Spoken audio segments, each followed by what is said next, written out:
Senator from Ohio. Thank you, Madam President. I come to debate and to make an argument about whether we should continue funding Ukraine indefinitely, because this country and this United States Senate has not actually had much of an argument about whether we should continue to fund Ukraine indefinitely.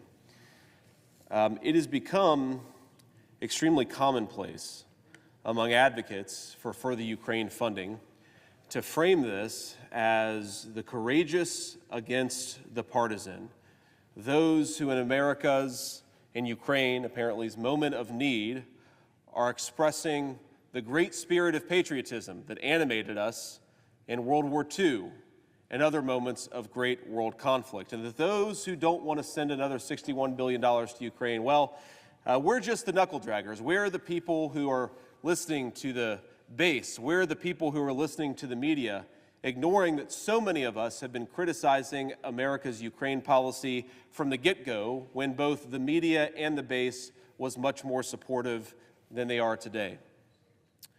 One of the most preposterous arguments that I hear in defense of our policy in Ukraine is that it is bipartisan, that the experts know better. Perhaps Senator J.D. Vance doesn't know what the Joint Chiefs of Staff do. Perhaps the Republican base doesn't know what the experts in national security do. Maybe they, with their knowledge and their training and their intelligence briefings access, know something that the American people don't. So while the American people have grown more and more skeptical of this conflict, perhaps it makes sense that we should actually listen to the experts. And where have we heard that argument?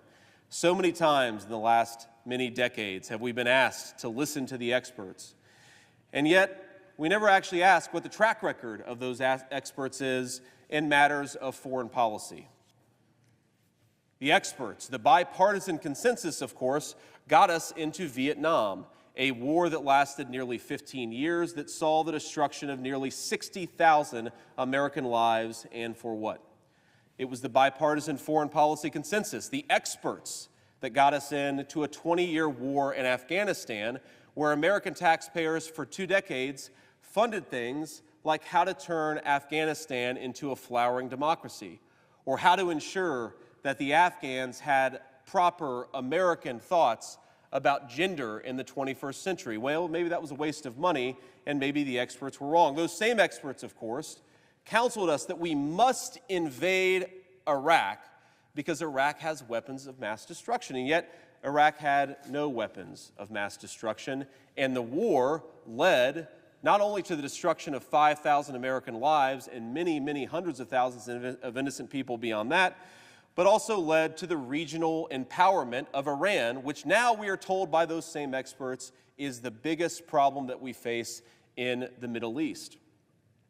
Now those experts have a new crusade. Now those experts have a new thing that American taxpayers must fund, and must fund indefinitely, and it is called the conflict in Ukraine. Now we, at least most of us I think in this body, nearly all of us I would hope, do not think that Ukraine deserved to be invaded. We certainly don't think that what has befallen the innocent civilians of Ukraine was deserved. We condemn it as we should. But we have to ask ourselves, what are we doing there, not how we feel about it? What is our objective there, not how sad we feel about what's befallen the innocent civilians? We have to engage in what the bipartisan experts have failed to engage in for 50 years, a conversation about strategy, asking very specific, very discrete questions about what it is that we're doing there. What are we trying to accomplish? How long will it take to accomplish these things? And for how many millions or billions or trillions of dollars are we in for before we can accomplish these things? Now, I've heard any number of explanations from my colleagues who support our policy in Ukraine about what it is that we're trying to do. At the beginning of the war especially, you hear this argument far less, but at the beginning of the war especially, you would hear an argument that we had to throw Vladimir Putin back to the 1991 borders. Well, we don't hear that argument so much anymore. Why? Because it was preposterous then, and it's preposterous now.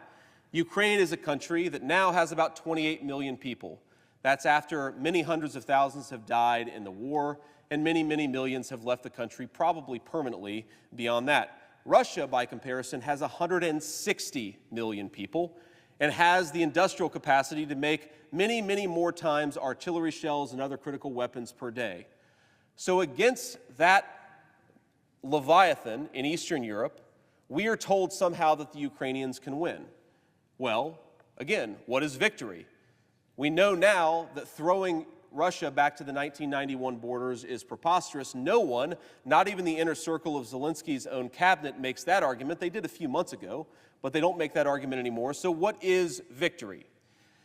And when you talk to people, both in public and in private, the actual thing that you can piece together that we're trying to do is to send enough weapons and send enough money to the Ukrainians until something good happens, until maybe the Russians get sick of the conflict and they come to the negotiating table. That's one opportunity to end this war that we're told, is that if we just keep on going and we show our resolve, then Vladimir Putin will come to the negotiating table. And yet, if you listen to former German Chancellor Gerhard Schroeder, or you listen even to some of the ministers in Zelensky's government, or certainly if you listen to a number of other Western European allies, they will say that Russia was willing to come to the negotiating table at the beginning of 2022, after the war had stalemated from the Russian perspective and after the Ukrainians had shown some real bravery and some real resolve.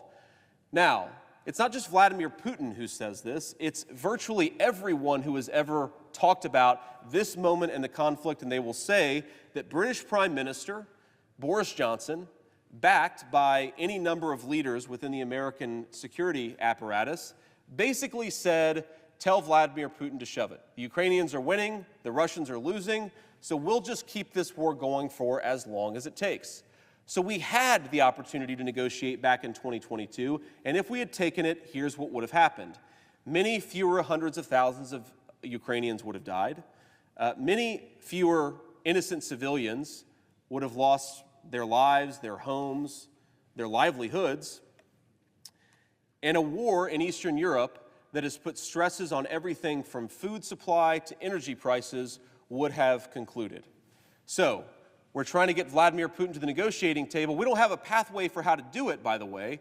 We just think that's a good thing, and we're going to try to do it if we continue to throw money. But yet that same negotiating table was on the offer about 18 months ago, and we told them to go shove it. Okay, so negotiating table, that seems to not be a realistic end goal if we just continue to funnel money and resources. So what is the end goal here? It is astonishing that not a single person from Joe Biden on down can actually articulate what another $61 billion can do. They'll tell you what it won't do. They'll tell you what the absence of $61 billion will do. But how weird is it that they want to send $61 billion to America, to America's ally, Ukraine, and they can't actually tell you what it's supposed to accomplish, what this will accomplish that the previous $120 billion didn't. So first, we have a complete absence of strategy, a complete failure for the President of the United States to articulate what we're going to do. I try to imagine what it would have been as an American citizen if on December the 8th, 1941, Franklin Roosevelt stood before the country and said, the Japanese have attacked us, it is a day that will live in infamy, and so we're going to send money for as long as it possibly takes, with no articulation of what we're going to do, of what the battle plan is, of where we're fighting, of what we're going to have our manufacturing base try to accomplish. We're just going to send money and hope that eventually these guys come to the negotiating table. That is the equivalent of what we're doing at this moment in time with this particular conflict. Now, I mentioned just now our manufacturing base. So let's talk about the costs of this conflict. We know there's no strategy. We know there's no plan to do anything other than just to funnel more and more money and more resources. What are the costs of continuing our posture in Ukraine? Well, let's go through them. And let me just make an observation about costs, about actually thinking about costs and considering the consequences of our actions. You know, it used to be common in American statesmanship that we'd hear this phrase, speak softly and carry a big stick. The idea was be smart in your strategic decisions, be willing to hit back and hit back hard if you have to, but don't bluster, don't brag, don't pretend that you can do things that you can't. And a fundamental part of American statesmanship, I think, is asking ourselves, what is it that we are costing ourselves by continuing to fund this war? Well, you've heard some of my colleagues talk about this already. We've got $61 billion on top of $34 trillion in debt. Can we actually afford to send another $61 billion to Ukraine? Can we afford to send the $100 billion that will be requested at some point next year? Can we afford the hundreds of billions of dollars of reconstruction costs that we've effectively committed ourselves to by funding the war in Ukraine indefinitely? You already hear these people like vultures with a carcass talking about how much money they're going to make on the reconstruction of Ukraine. And I ask myself, why are we destroying the country in the first place, given that we know the war is at a stalemate and American diplomacy could plausibly bring it to a close? Now, here's another thing that this is costing us, something that doesn't get talked about nearly enough in this chamber, but I'm reminded of the only time that I have ever been in the White House with a sitting president of the United States. It was about a week before the inauguration of Donald Trump and Mike Pence, and so I was there with President Barack Obama. I think it's important never to reveal confidences of private conversations, but he said something then, said something that was extremely interesting and I didn't expect to hear from a Democratic president. What he said is that the refugee crisis in Europe in 2015 would take down a number of liberal governments. Now, me as a conservative, I might not care about liberal governments going down, but I thought it was interesting that a theoretically pro-immigration guy, a guy much more committed to the cause of open borders than almost any Republican I know, would say that when you have wide open borders and when you have uncontrolled migration, it destabilizes governments. Well, of course the former president is exactly right. Refugee crises do destabilize governments. Why are we not talking about the fact that in multiple countries in Southern Europe right now, they are being overwhelmed with people, not bad people, by the way. Most of them are just looking for food to feed their family or a job with a decent wage. But we're witnessing the beginning of what I will believe will become the biggest refugee crisis in the history of the world. Why? Because in Africa, which has 1.5 billion people, most of whom have a standard of living much lower than what we have in the United States of America, you have grain prices through the roof, wheat prices through the roof, barley prices through the roof. And as anybody who is advocating an endless war in Ukraine asked, what happens when 1.5 billion starving people start to move north to look for some food? You don't have to make any moral judgments about the plight that they will go on. You should make a moral judgment about the people in this building who refuse to think about the unintended consequences of their actions. Are we really willing to have over 1 billion people starving, trying to pour into the borders of Europe and the United States of America? Are we really willing to set up a refugee crisis, the likes of which the world has never been seen? And if we do that, what effect will it have on our allies in Europe? What effect will it have in our own country? What effect will it have for millions of American citizens who are already dealing with the consequences of an overwhelmed southern border? And I want to talk about that overwhelmed southern border in a second, but I want to keep talking about the unintended consequences of the war in Ukraine. Another unintended consequence is, what do energy prices look like all over the world? We have no idea who blew up the Nord Stream 2 pipeline. We can have some guesses, but it isn't kind of weird and isn't it unusual for our European allies to have had their most important fuel artery destroyed, and they seem totally uninterested in asking questions about it. We already know that governments like those in Poland, like those in Slovenia, like those in a number of other allied countries across Europe are under an extraordinary amount of stress because fuel prices are so high. The country of Hungary, which has 10 million people, took in nearly 1 million Ukrainian refugees, an important American ally by any standard, and yet they are facing skyrocketing energy prices because of the war between Russia and Ukraine. What effect does it have on the many millions of people who are living over there? What effect does it have on America's national security when we take down a number of allied governments because the people there can't afford food and can't afford energy? That is another unintended consequence. And while we're talking about the unintended consequence of energy prices in Europe, let's ask a very important question about why we're here. Now, my Democratic friends on the other side of the aisle act like Ukraine is the most significant issue confronting our country. You see the Ukrainian flag lapel pins. You see the way that people talk about it on social media. There is a species of American liberal who thinks that the Ukraine war is the most important thing confronting our country. But it's not so important that they will pursue common sense American energy policies. The reason why Russia is so powerful on the world stage today is one reason: because of stupid American and European energy policies. Preposterous energy policies that drive up the cost of natural gas. So while we, with the one hand, send $61 billion to Ukraine, we pursue a set of energy policies that drive up the cost of natural gas and enrich the Russian oligarchs who are paying for the war. We are literally paying for both sides of the war. The Russian side with dumb energy policy and $61 billion to Ukraine direct with American taxpayer subsidy. That is another unintended consequence. And my Republican friends, who I assume all of them agree with me on the idiocy of our modern energy policies in 2023 and 2024, why are they supporting a conflict that in fact is a cover for those energy policies? If they really cared about Ukraine as much as they say they did, perhaps they should force the President of the United States to stop enriching Russian oligarchs with terrible energy policy. But we're not doing that. We're going to continue to fund both sides of this war, and I guess that's just the way that it's going to be.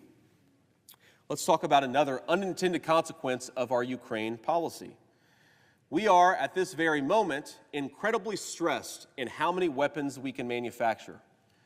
I tell this statistic to people, and they're sometimes surprised by it. The first time that I heard it, I was surprised by it. America, if you measure it by GDP, is, of course, the largest economy in the world, and we are 10 times the size of the Russian economy. And yet, the most important weapon in Eastern Europe today are 155 millimeter artillery shells. It's one of the reasons why 400,000 Ukrainians, that's the best estimate, have died during this conflict, is because the Russians have an incredible advantage in artillery. So you ask yourself, we're 10 times the size of the Russian economy. How many artillery shells do we make in a month, and how many artillery shells do the Russians make in a month? Well, we make in a month about 30,000 artillery shells. That's up from about 20,000 artillery shells a month at the beginning of the conflict. Guess how many the Russians make? They make about 25,000 artillery shells a day. So in a month, the United States, the biggest economy in the world, makes weapons at a rate per month that the Russians are able to meet in a single day. Well, one thing that suggests to me is that GDP numbers are awfully fake. If you can't produce weapons to defend your own people, then you can't pretend that your economy is as strong as you might like to think. Unfortunately, for Wall Street, we cannot fight wars with dollars and derivatives. We need weapons. We need bullets. We need artillery shells. We need missiles, and America doesn't make nearly enough of those. Not for our own security, and certainly not enough to support both the Ukraine conflict and, God forbid, a conflict that might occur in East Asia. So let's specify that a little bit more. We're right now depleting critical munitions, missiles, artillery shells, and bullets faster than we can replenish them, and then we send them to Ukraine. Well, I'm sorry, why does that make an ounce of sense for our own national security? Shouldn't we rebuild our own manufacturing capacity before we spend all of it on Ukraine? Shouldn't we make more of our own weapons and gain some self-sufficiency in weapons manufacturing before we send all of those resources to Ukraine? The answer of the United States Senate is apparently not. So on issue after issue after issue. Madam President, Senator from North Carolina. I'm inquiring to see if the gentleman from Ohio would yield to a question about this subject matter. Will the gentleman yield? I'm happy to yield, Madam President. Thank you, Senator Vance. Senator Vance, this appropriations bill that's before us, I just want to make sure that I've got my facts right. I believe that there's $35 billion to restore U.S. military readiness and modernization. I also believe that, and please correct me if I'm wrong, that for every dollar we're sending to Ukraine, we're appropriating about $2.50 to make sure that we backfill and cover. There are a lot of bad and unintended consequences to this conflict. One of the good ones is learning before we have to defend ourselves that we are grievously out of step with manufacturing capacity. And it is my understanding that $35 billion, about half of the money that's being appropriated to Ukraine, is actually being appropriated back to the industrial base and for Patriot missile manufacturing, a number of other vulnerabilities that we found. We're trying to address it. Do I have a correct understanding of that? To my colleague from North Carolina, before I answer that question, Madam President, can I inquire how much time I have? And Madam President, I would also like to state that I have time that I will, in response to my question, I will yield my time for the purposes of you allowing to have time beyond the answer to the question.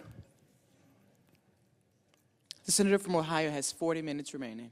So, Madam President, I ask unanimous consent that the only time used by the senator from North Carolina be debited to his post-cloture time, and that to answer his question, we not have time deducted from my account.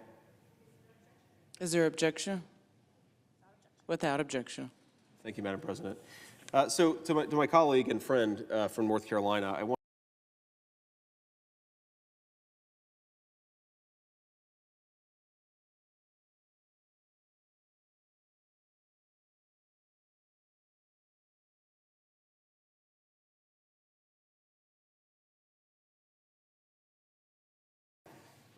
that this legislation contains a lot of resources. I think $35 billion is the number.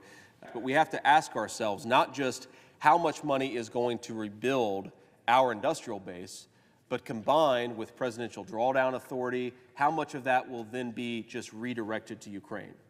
My understanding is that given the current authorizations and given the current appropriations, while a lot of this money will go, and I'm glad that it will go, to places like Ohio and Alabama to manufacture weapons, those weapons will then be mostly sent to Eastern Europe because we're currently spending resources and munitions in Eastern Europe at a rate that is far faster than our industrial base's ability to replenish them. So what will happen in effect is that we will make the weapons, and literally faster than we can make them, they will then go out the door to Eastern Europe, unless, of course, in the next few months or the next couple of years, the conflict ends. So the gentleman's question is well taken, but it actually doesn't address the core concern that we're depleting munitions much faster than we can replenish them. And I want to just, on one final point here, if I may, and I'll be quick because I know that I'm on borrowed time here.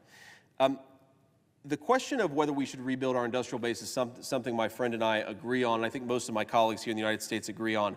The more difficult question is, what do we do in the interim? It will take years to get our industrial base to the point, maybe 3 years, maybe 5 years, to get our industrial base to the point where it could support a war in Eastern Europe and a war in East Asia simultaneously. We don't debate the need to rebuild our industrial base. The question is, what do we do in the interim? And I think in the interim, continuing to support the Ukraine war indefinitely is a terrible, terrible mistake. Madam President, I suppose I could go back on my own clock. I don't know what I'm supposed to say here, but... The senator will resume. Thank you, Madam President. I appreciate your charity, and I appreciate you having to sit up there and listen to me. Members of our gallery chose this, but some of us did not, so I appreciate you and my staff. But let me keep on going here on how we got here. I've articulated, to the best of my ability, why I think we don't have a strategy here, and why I think it's important for us to actually articulate a strategy, what it means for us to not have that strategy, and importantly, the unintended consequences of continued conflict in Eastern Europe, backstopped by the American taxpayer. But I want to talk about the politics of this. Not long ago, or I should say, excuse me, not long after Russia invaded Ukraine, I made an observation that frustrated a lot of my friends who advocate for continual conflict in Ukraine. I said, how can we support a war in Ukraine, defend Ukraine's borders, when we're not even defending our own American border under the presidency of Joe Biden? And the response that came back went something like this, and I'll paraphrase it as much as I can. America can walk and chew gum at the same time.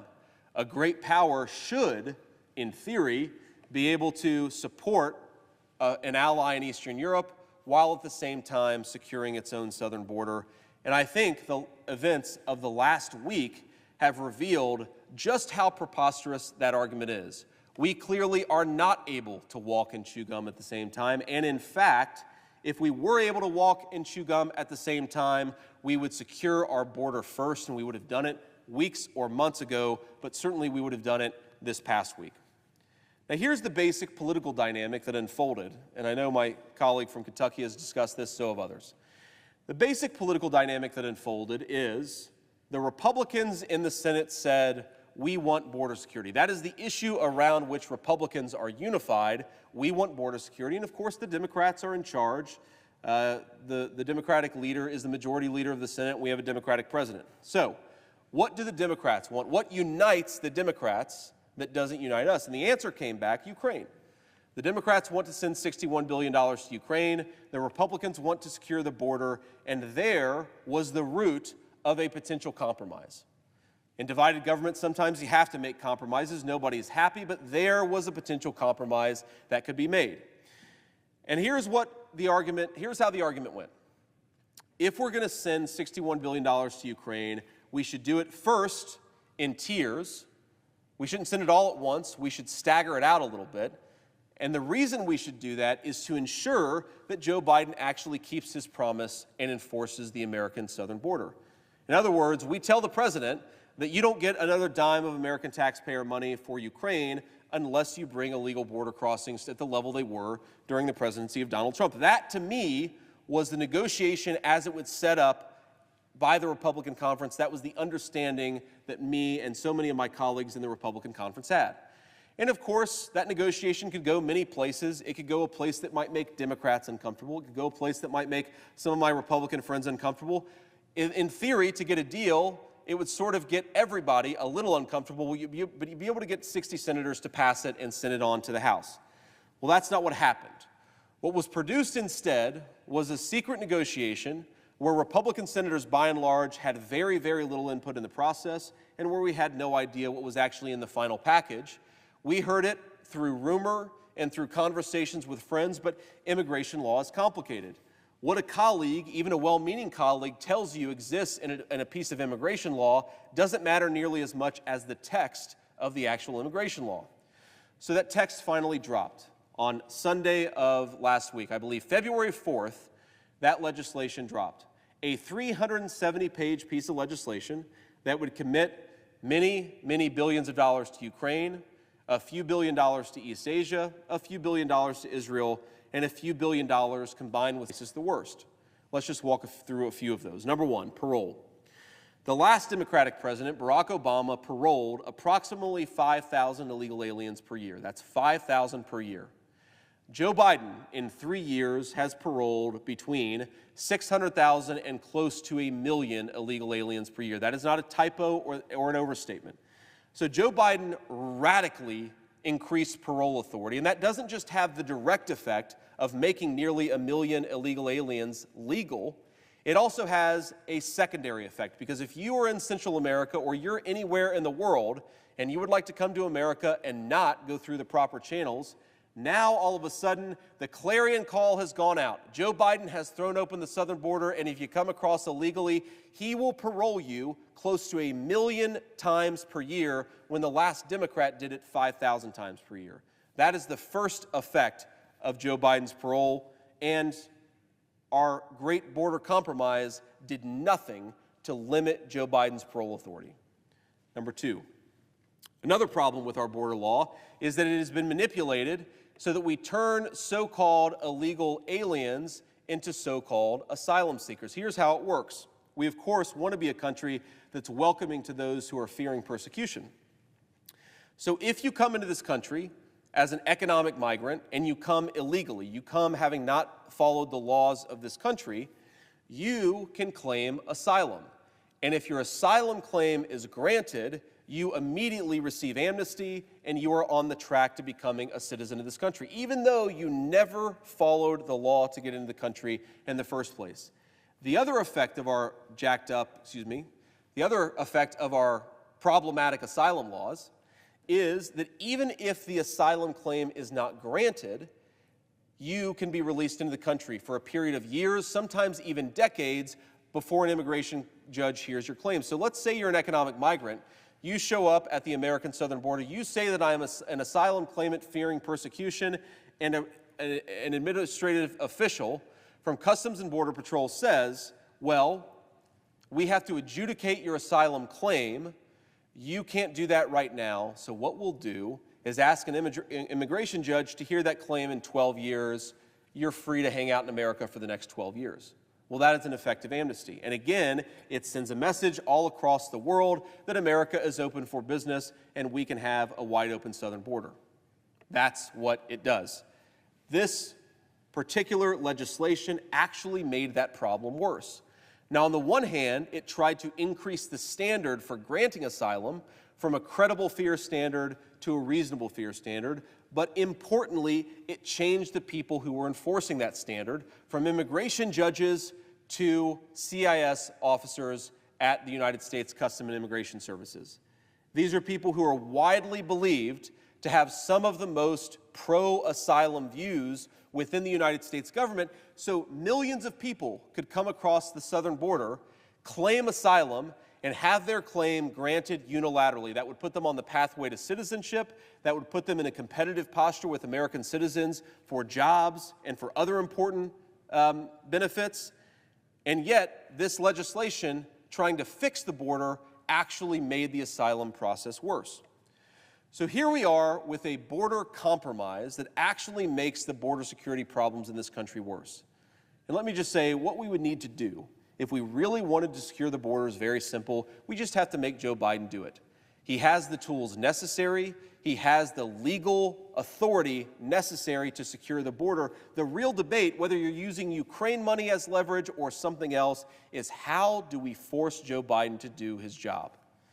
This legislation didn't do that. It didn't even come close to doing that. And so most Republicans rejected it. So now here we are, an hour after the first foray of border security negotiations, the first volley where Democrats give us border security and Republicans give $61 billion in Ukraine. And what happens? It doesn't succeed. For the reasons I just articulated, the gross majority of my Republican colleagues didn't like that proposal, and so it got dropped. And what you might expect happen in a good faith negotiation that was actually about the border, if we were actually trying to secure the border, you might have said, this is not the Democrats' best offer. Let's go back to the negotiating table. Let's continue to push for border security because that is the most pressing crisis that we face as a country. And what happened instead is, after an hour, Senate Democrats and even some in Republican leadership decided that we should move on from border security. They had checked the box. Now let's move on to their real priority, which is sending another $61 billion to Ukraine. It stinks to high heaven, ladies and gentlemen. No one who watched this process unfold believes that Republican leadership negotiated in good faith for border security or that Democrats did the same. It was always kabuki theater. It was always an excuse to say, we tried on the border, now let's move on to the thing that really matters, which is the money for Ukraine. And that failure, the way that it blew up in the faces of our leadership and the appearance, gave lie to the idea that this was ever really about border security. And by the way, it alienated millions of Republican and independent voters who want their government to focus on the most pressing problem for this country, and that is the border. When I go back home to Ohio and I talk to audiences about their views on Ukraine, most people agree with me, but some people disagree with me. But if you go to an audience in the state of Ohio, a state that is affected tragically by the fentanyl problem, where you will drive on highways and see billboards for sex trafficking victims to call the hotline because they're being sex trafficked in the state of Ohio by Mexican drug cartels who have been given free rein at the southern border. If you talk to people and ask them what are the most pressing problems the country faces, none of them will say Ukraine. Even those who would like to send more money to Ukraine, none of them will say Ukraine. So what are we doing? Why did we give up so easily? Why did Republicans stab their voters in the back? why did we not fight for border security? Ladies and gentlemen, that's exactly what we promised we would do. Many of us did, by the way. Even some of my colleagues who disagree with me on the Ukraine question, they at least had the courage to stand and fight for border security, but unfortunately far too many Republicans refused. And so we are where we are. Now let me just make an argument about where we are on this particular border situation. We have millions of people coming into the country illegally every single year. We have hundreds of thousands dying just in the first 3 years of Joe Biden's term of fentanyl overdoses. We have a president who has invited the opening of the American southern border, and now we are living with the consequences. The American people know that this was the direct result of Joe Biden's policies, and they know that he could stop it. So let's debate real border security that actually forces the president to do exactly that. There are a number of options on the table. You will sometimes hear some of my Democratic colleagues and even some in Republican leadership say, we can't have a bill because Donald Trump doesn't want us to have a bill. That if we advance common sense border security, Donald Trump would destroy it. That is the furthest thing from the truth. In fact, just last week, Donald Trump proposed a border security bill that would force Joe Biden to secure the southern border. You may agree or disagree with the policy, but the idea that there is no policy that would get Republican buy-in, including at the top of the Republican ticket, is preposterous. It's something that does not exist in reality. Madam President, how much time do I have left? The senator has 25 minutes remaining. Great. So, I've given my spiel here, and I want to get a little bit into the details of what we're trying to accomplish here and how we might try to accomplish it. Let's first start with a conversation about the American southern border. I want to read a piece from the Washington Post, an argument that I want to read and then I want to respond to. Having failed to convince the American people that a blank check to Ukraine President Volodymyr Zelensky is in their interest, the Ukraine First Caucus now claims the aid primarily benefits American workers. Mark A. Thiessen, who drafted an op-ed to this point, exemplified the pivot. This is disingenuous and dangerous, and this is partially in response to some of the arguments that I've heard earlier. We cannot rebuild our industrial base by building capacity and sending all of it to Ukraine. It doesn't make sense. Now, we support increasing defense spending and building up our defense industrial base, as expansion of our military manufacturing capacity benefits American workers and bolsters our national security. Washington is more focused on sending our limited military stockpiles to a conflict in Ukraine with no clear path to victory. The Biden administration's new message fails to account for grave shortages in our stockpiles. Thanks to nearly 2 years of mission in Ukraine, the United States is perilously unready for any additional contingency. Anything with solid rocket motors is in short supply. Solid rocket motors are the rocket motors that power so many of the critical missile systems that we need. And whether it's Javelins or Stingers or Patriot missiles, we are critically in short supply of not just the missiles themselves, but of some of the components that are necessary for building those missiles, including the SM-6s that would be needed in the Pacific. The high demand for Stingers, Javelins, and Patriot interceptors in Ukraine means we are desperately short of the weapons that would be needed in Taiwan. Replenishing them is going to take years. And I'm going to just pause here to make an observation. One of the arguments my friends make in defense of $61 billion to Ukraine is that we need to send a message to Vladimir Putin that if we give up and walk away from the Ukrainian battlefield, even though the leader of Ukraine's own military until recently said they had no chance of victory on that battlefield, if we give up, then it will send a message to Xi Jinping, the leader of China, that we are not a steadfast ally. What they're arguing, in effect, is that it will weaken American deterrence, that process by which we prevent our enemies and our adversaries from doing things that we don't want them to. Well, in classical foreign policy circles, deterrence is the combination of, on the one hand, resolve, and on the other hand, capacity. And they're making an argument about resolve. They're saying that if we show weakness to Xi, we will be showing a weakening of American resolve. We'll show that America can't stand in there and fight the fight. And look, I'm obviously a critic of further aid to Ukraine, but it is true that American resolve is important, and we should do everything that we can to show American resolve.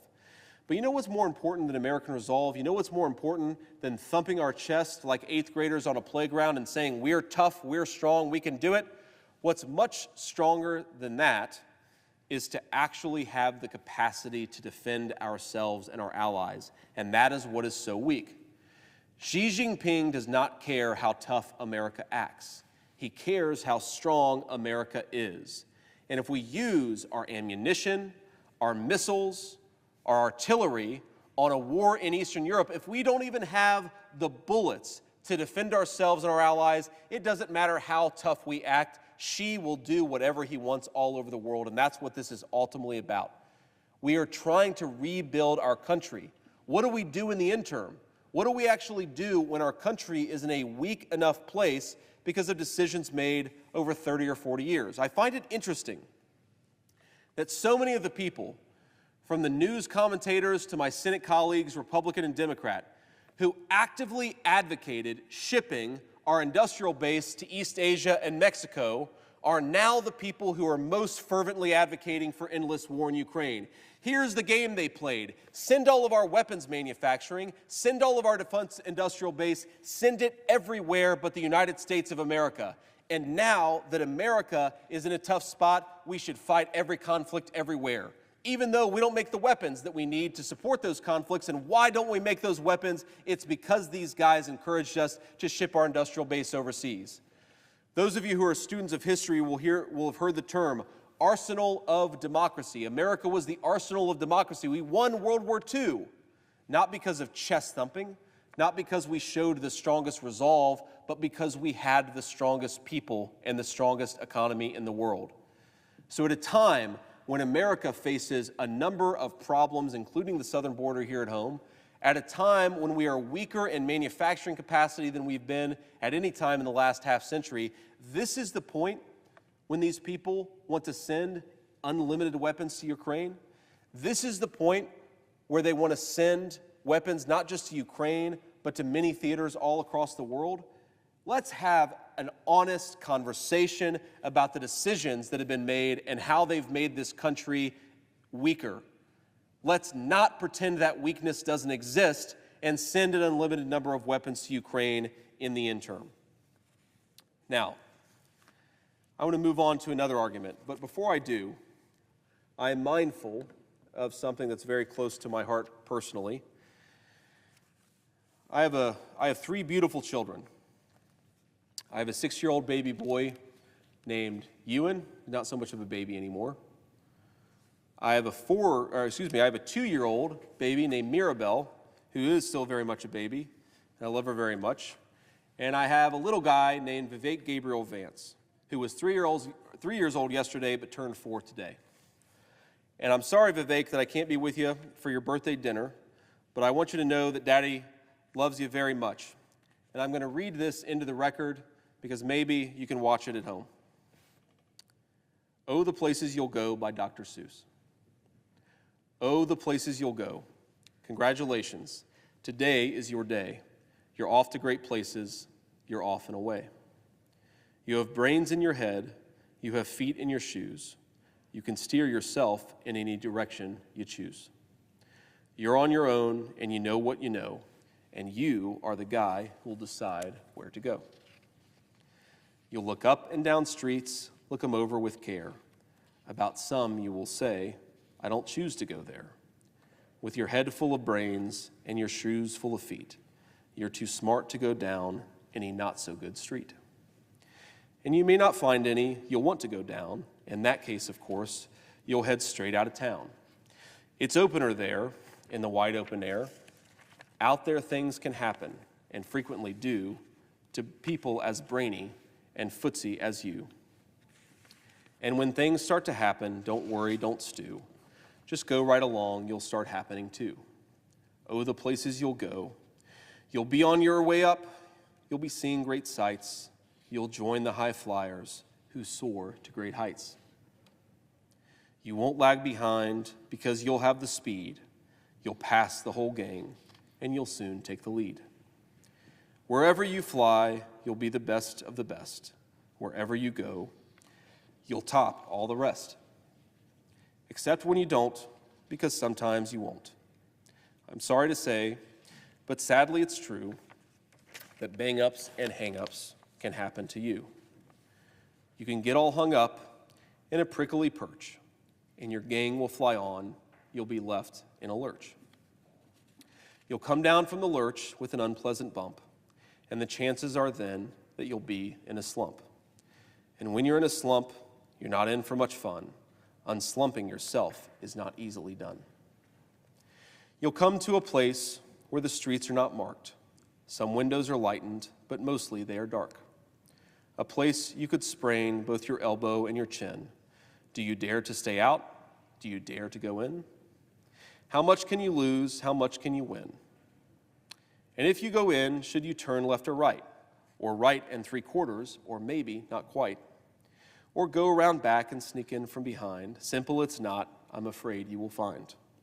For a mind maker upper to make up his mind, you can get so confused that you'll start into race down long wiggled rocks at a breaknecking pace and grind on for miles across weirdish wild space, headed, I fear, toward a most useless place, the waiting place. For people just waiting, waiting for a train to go, or a bus to come, or a plane to go, or the mail to come, or the rain to go, or the phone to ring, or the snow to snow, or waiting around for a yes or no, or waiting for their hair to grow, or waiting for a vote. Everyone is just waiting. Waiting for the fish to bite, or waiting for the wind to fly a kite, or waiting around for Friday night, or waiting perhaps for their Uncle Jake, or a pot to boil, or a better break, or a string of pearls, or a pair of pants, or a wig with curls, or another chance. Everyone is just waiting. No, that's not for you. Somehow you'll escape all that waiting and staying. You'll find the bright places where the boom bands are playing. With banner flip-flapping, once more you'll ride high, ready for anything under the sky. Ready because you're that kind of a guy. Oh, the places you'll go, there is fun to be done. There are points to be scored. There are games to be won. And the magical things you can do with that ball will make you the winningest winner of all. Fame, you'll be famous as famous can be, with the whole wide world watching you win on TV. Except when they don't, because sometimes they won't. I'm afraid that sometimes you'll play lonely games too.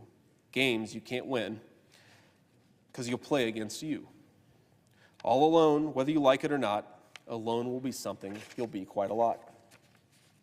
And when you're alone, there's a very good chance you'll meet things that scare you right out of your pants. There are some down the road between hither and yon that can scare you so much you won't want to go on. But on you will go, though the weather be foul. On you will go, though your enemies prowl. On you will go, though the hack and cracks howl. Onward up many a frightening creek, though your arms may get sore and your sneakers may leak. On and on you will hike, and I know you'll hike far, and face up to your problems, whatever they are. You'll get mixed up, of course, as you already know. You'll get mixed up with many strange birds as you go. So be sure when you step with care and great tact, and remember that life's a great balancing act. Just never forget to be dexterous and deft, and never mix up your right foot with your left. And you will succeed, yes, you will indeed. 98.75% guaranteed. Kid, you'll move mountains. So be your name Buxbaum or Bixby or Bray or Mordecai, Alley, Van Allen, O'Shea, or Vivek. You're off to great places. Today is your day. Your mountain is waiting, so get on your way. I love you. Returning to the matter at hand, Madam President, or Mr. President, excuse me, how much time remains?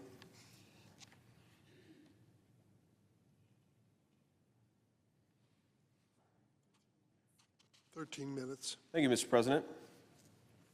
I want to read this piece, which articulates my argument for peace very well, Written in Responsible Statecraft, published on July 5th of 2023. We're now, think about it, nearly a year since this piece was published, and its arguments are, if anything, more pressing today than they were last summer. Quote, last year, referring to the possibility of escalation that the Russo-Ukrainian war entails, President Joe Biden announced that America and the world are closer to a destructive nuclear war than ever since the Cuban Missile Crisis in 1962.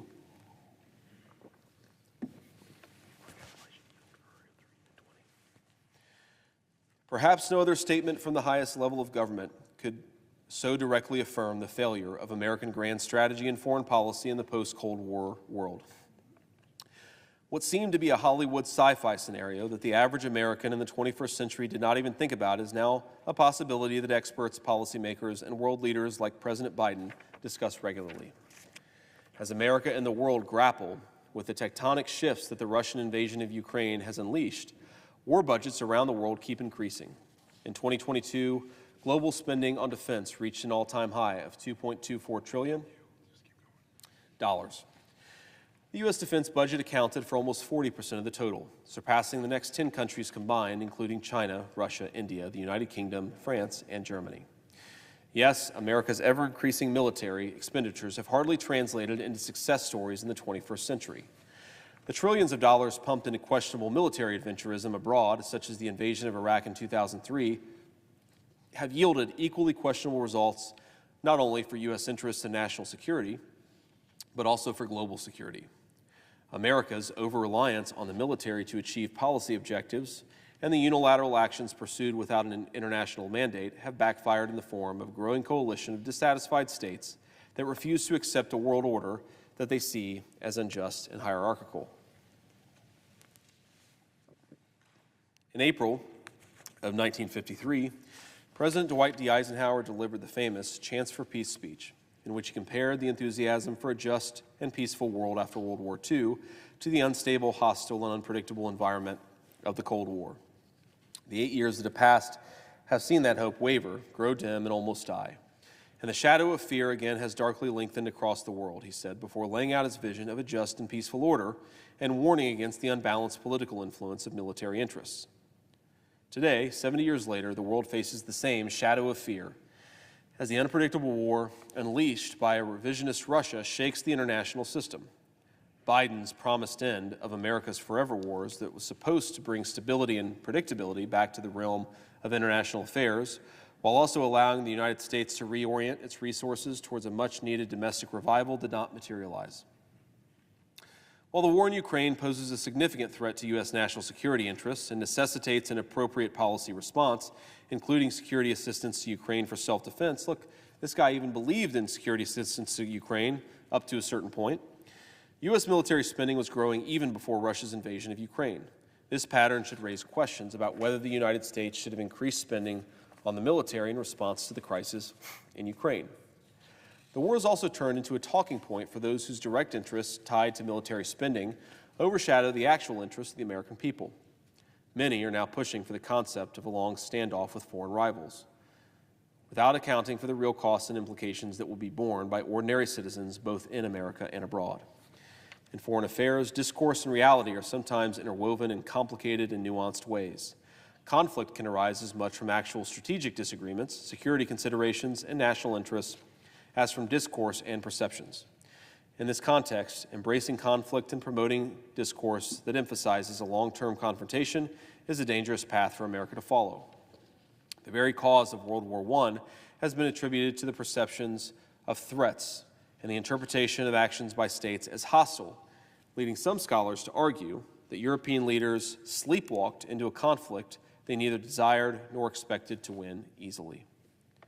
The question for Americans today, especially the new generation that will be inheriting a more unstable and dangerous world, is whether they will allow America to sleepwalk into a conflict that the United States neither needs nor can afford to win.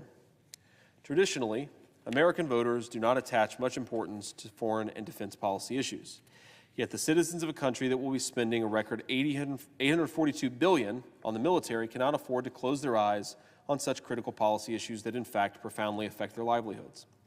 The question is not whether America should abandon its legitimate security needs and interests, nor neglect the foreign threats that necessitate spending on the military.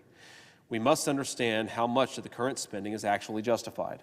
We also need to assess the efficiency of the military to protect the American people and interests abroad without overextending resources wastefully and prompting a dangerous arms race that will paralyze growth, development, and more importantly, the long-term prospect for peace and a new, more just world order. This is why young Americans should be especially concerned with the unchecked influence of special interests that seek to inflate threats, install the inevitability of long-term confrontation in the world, and justify ever-increasing spending on the military. The new generation will be the primary bearer of such burdens, costs, and consequences that decisions taken in Washington today will have. Ultimately, it boils down to a simple question of the kind of vision young Americans have for their country and the world. The question is especially critical given America's own undeniable internal strife. Those seeking to downplay the legitimate critique of the over-reliance on military forget or deliberately neglect that foreign policy is ultimately dependent on domestic policy. Both experts and the general public now agree that the once-hailed American democracy is threatened. The inflection point for America is serious. The country is facing a crisis of identity, social cohesion, a growing discontent with the economic model that has marginalized an ever-growing segment of the population, and what is more concerning, a waning belief and trust in the country's most foundational institutions. Those championing a new age of unnecessarily militaristic and confrontational foreign policy that relies on growing and unbalanced defense budgets should rethink the use of those resources. A stroll in the streets of Portland or in the infamous Skid Row in Los Angeles could be beneficial to reevaluate priorities and distributions of limited resources to deal with the most pressing issues America faces. Ultimately, the strength and attractiveness of the United States on the global stage and America's competitiveness vis-a-vis its rivals depends on the domestic revival of a country that has been decaying silently for decades in virtually all key aspects. This is why a new generation of Americans must step in to seize the new chance for peace before it is too late. As the world order continues to fracture, only a wave of democratization of the most undemocratic sphere of policymaking in Washington can trigger the kind of reassessment and accountability the American people should expect from their elected leaders. Unless we take steps now to usher in an overdue reckoning in Washington, we may miss, as President Eisenhower said, a precious chance to turn back the tide of events. That was by Martin McAryan, and that again is from Responsible Statecraft, an important argument and an important piece. Let me address just a couple of points brought to mind by that piece and by that argument. You'll hear, especially in the last couple of days, after former President Donald Trump criticized NATO, you will hear a strong argument about what NATO means to the United States of America. And I think it's important for us and for our citizens to be honest, not just about the problems inherent with NATO and the lack of burden sharing, but also the problems that exist in NATO's own countries, countries that most of us love, that most of us see as important allies, but have deep, deep pathologies and problems that must be addressed. Something that is often said is that in this particular conflict, Ukraine versus Russia, NATO is actually carrying its fair share of the burden. You will see charts that make an argument that NATO, which has the economy approximately the size of the United States of America, is spending actually more resources on Ukraine than the United States of America. Now, that argument has a few critical flaws. Let's walk through them. First of all, NATO is providing a large amount of humanitarian assistance, and of course they're absorbing a large amount of refugees. They're doing it because Ukraine is in their backyard. But the critical weapons and munitions that are being provided are overwhelmingly the responsibility of the United States of America. NATO is not carrying its fair share of the burden when it comes to weapons, and that's the most important things the Ukrainians need to win. Second, even if we assumed, and it's wrong, but even if we assumed that NATO was carrying its fair share of the burden over the last 18 months, NATO has failed to carry its fair share of the burden for literally decades, ladies and gentlemen.